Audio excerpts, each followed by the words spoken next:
Y los miembros de la OCDE en promedio invierten en desarrollo e innovación 2.36%.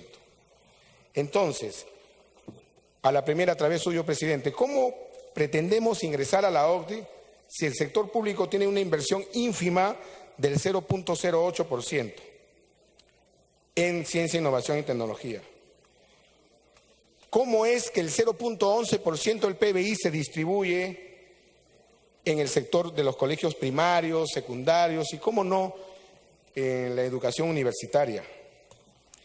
A través suyo, la señora ministra, ¿acaso la diversificación productiva y la competitividad del país se hará realidad con un gasto tan mísero de 0.11% en innovación, tecnología? Hasta ahora no entendemos, y quiero decir no entendemos, pero es una labor directa del Ejecutivo, que no hay civilización o país que haya salido del subdesarrollo sin invertir en educación, en ciencia, investigación y tecnología. De cada sol, en un escenario de alto crecimiento, se recupera 2.02 soles. Y en el caso de un escenario de bajo rendimiento, por cada sol invertido se recupera 3.12. Siguiendo en el tema de educación, los colegios en mi región, desde el terremoto del año 2007, no solamente están faltos de infraestructura, sino que todavía existen colegios que guardan dentro de su infraestructura desmontes de este terremoto. Así de sencillo. Y no hay fiscalización, no hay un trabajo de verificación por parte del Ministerio. El emblemático Colegio San Luis Gonzaga de Ica no cuenta con energía eléctrica para poder hacer funcionar sus maquinarias para la carpintería, por ejemplo, de última generación, pero de nada sirve porque no pueden hacerlo funcionar por la falta de energía. Si hablamos del COAR, del Colegio de Alto Rendimiento que está en Vista Alegre, en Nazca, los alumnos están sufriendo con un estrés extremo, señora ministra, a través suyo, señor presidente. Y nadie sabe nada, nadie dice nada. Ahí tenemos un problema.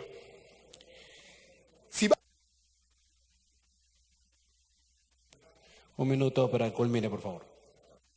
Si vamos más allá, nos vamos a Anca, San Peña, y tenemos un colegio que del año 1970 por el terremoto sigue con aulas prefabricadas. Acá dice en la página 26, desde el Ministerio de Transporte y Comunicaciones se están construyendo 2.000 kilómetros, vías nacionales, trabajo de mantenimiento y edificando más de 700 puentes. Yo le pregunto a la señora ministra, a través suyo, presidente, ¿se está contando para reactivar la industrialización del país con el CIMA? El CIMA ha realizado la construcción de 270 puentes. Ninguno se ha movido un pelo. Realmente tenemos técnicos y profesionales en la Fuerza Armada que también nos gustaría que el Ministerio de Defensa estuviera en el directorio para la reconstrucción, porque de la Fuerza Armada depende no solamente el auxilio en el momento de la emergencia, sino también merecen que sean parte de esta reconstrucción con cambios. Muchas gracias, presidente. Muchas gracias. Vamos a tratar de ceñirnos a los tiempos. Hay una lista larga de oradores. Tiene la palabra el congresista Violeta López por 5 minutos.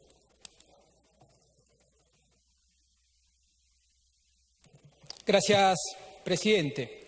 Con el saludo a la Premier y a los ministros que nos acompañan.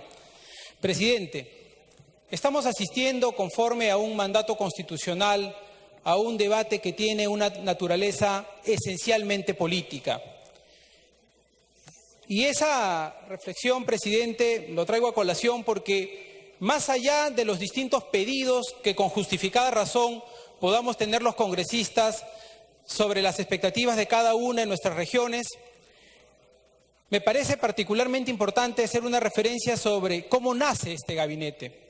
Este gabinete, presidente, nace del diálogo y supone para la población peruana una enorme expectativa y una gran esperanza en el sentido de que ese diálogo se institucionalice en el país y que sea el diálogo el motor fundamental para el entendimiento político, para poder ponernos de acuerdo sobre una agenda que debería determinar las acciones del Gobierno y el Parlamento en los sucesivos meses y años. Enfrentamos, presidente, en los siguientes años la conmemoración del Bicentenario de la República y enfrentamos también la circunstancia de la reconstrucción del norte del país y enfrentamos en lo más inmediato la presencia también de su santidad el Papa, que deberían ser todos estos elementos suficientes para hacer un llamado al entendimiento, a la conciliación y al diálogo político en nuestro país. Cuando la Premier habla de revolución social y desarrolla en su cartilla de discurso Juntos y Seguros por la Revolución Social, está claro que la revolución social a la que se hace alusión no es un simple eslogan político de un partido ni de una campaña. La revolución social a la que se hace referencia fue una propuesta comprometida por el presidente de la República frente a la ciudadanía, frente a 31 millones de peruanos y peruanas en todo el país. Y la revolución, como bien precisó la Premier en un artículo hace algunos días, supone, entre otras cosas, o debería suponer, un cambio rápido y profundo, en este caso, en el orden económico y social de la vida de los peruanos. Yo diría, presidente, ¿sobre qué nos debemos entender las bancadas políticas y los grupos políticos? Nos tenemos que entender, creo, sobre una cosa que es la lógica fundamental de cualquier gobierno democrático: cerrar las brechas de desigualdad que históricamente arrastra a nuestro país. Y yo quiero dar algunos datos, presidente, unos datos que además los venimos repitiendo, viene repitiendo este gabinete y los venimos repitiendo mucho también aquí en el Parlamento. 8 millones de peruanos aún no tienen agua potable en sus casas. No vamos a poder tener una salud pública que se precie de exitosa si no resolvemos el problema del agua potable. Ni siquiera la calidad de la educación va a poder mejorar, porque niños con desnutrición crónica infantil y con anemia está claro que no van a poder ser buenos estudiantes. Niños con enfermedades gastrointestinales no van a poder ser buenos estudiantes. Debemos pensar, presidente, cómo hacemos para entendernos en este Parlamento y cómo entendernos con el Ejecutivo para cerrar la brecha de infraestructura en materia educativa que asciende a 65.000 millones de soles.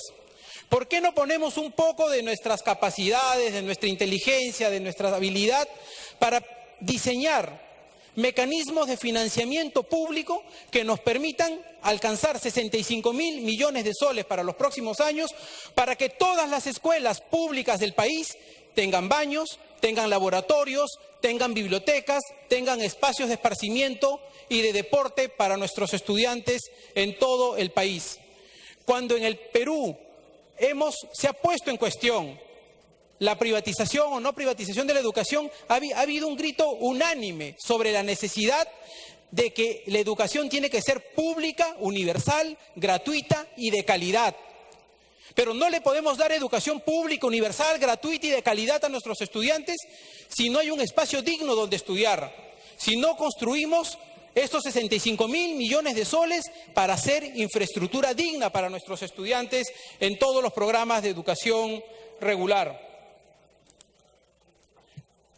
Saludamos también, presidente, por eso, que hoy ya en el presupuesto para el año 2018 esté incluido una partida para el adelanto social en materia de energía y...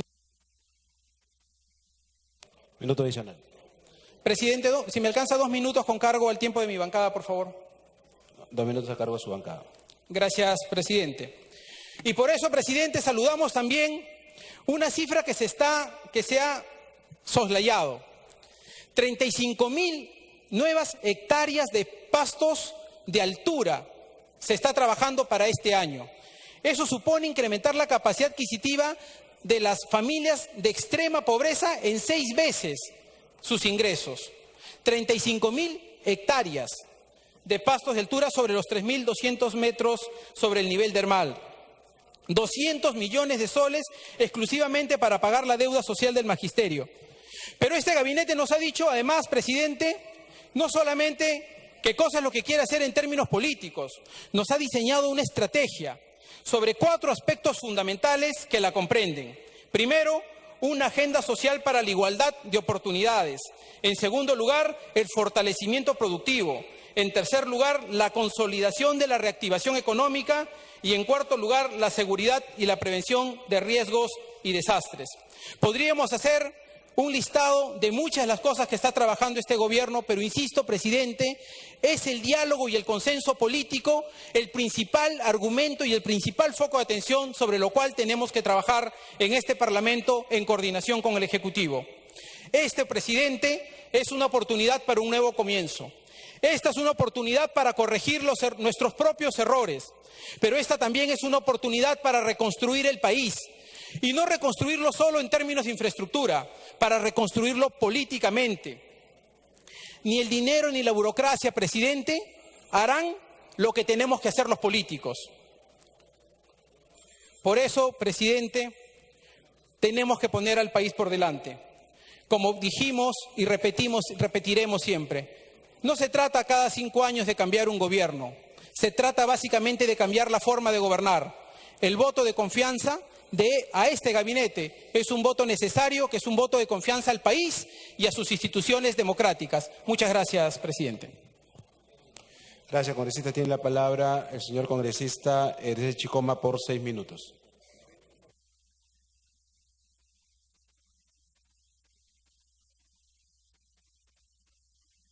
Gracias, señor presidente. Ha dicho la primera ministra que la revolución social no es un listado de prioridades. Y parte de una premisa que es real.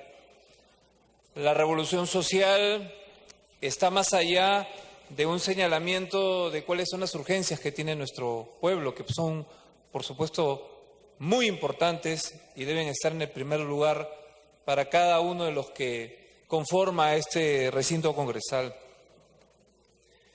Sin embargo, cuando ha planteado la presidenta del Consejo de Ministros el día de hoy la necesidad de impulsar la revolución social y pide el voto de confianza, y escuchamos de nuestros colegas parlamentarios decir que la confianza no solamente hay que pedirla, sino también hay que ganarla. Y yo estoy de acuerdo con ese argumento. Pero ese es un argumento en cuanto a la confianza que no solamente se aplica para el Poder Ejecutivo, sino se aplica de manera transversal a toda la clase política de nuestro país. Porque si nosotros miramos el nivel de legitimidad que tienen las instituciones políticas en el Perú, el Congreso de la República, y la alta desaprobación de nuestra institución congresal, la alta desaprobación del Poder Judicial, la alta desaprobación del Ministerio Público, quiere decir que en nuestro país hay una grave crisis de credibilidad y una grave crisis de la clase dirigencial en el Perú. Y entonces, cuando hablamos de la revolución social, no solamente se trata de lo que hace el Poder Ejecutivo, que el día de hoy nos plantean los lineamientos de su política general de acuerdo al mandato constitucional y viene a pedir el voto de confianza, sino que además plantea una premisa fundamental para la hora actual de la política en nuestro país. ¿Y cuál es? La premisa del diálogo democrático entre las fuerzas, la de tender puentes, la de lograr consensos, la de estar a la altura de la responsabilidad histórica que nuestro pueblo nos dio a la hora de votar por un poder ejecutivo gobernado por peruanos por el cambio y un poder legislativo cuya mayoría está en fuerza popular. Y por supuesto conformado con otras fuerzas democráticas históricas como el Partido Aprista Peruano o Acción Popular, Alianza por el Progreso y la izquierda peruana. Estamos obligados por el mandato popular, por ese pueblo que desaprueba a la clase política, a ponernos de acuerdo y a anteponer nuestros intereses individuales e intereses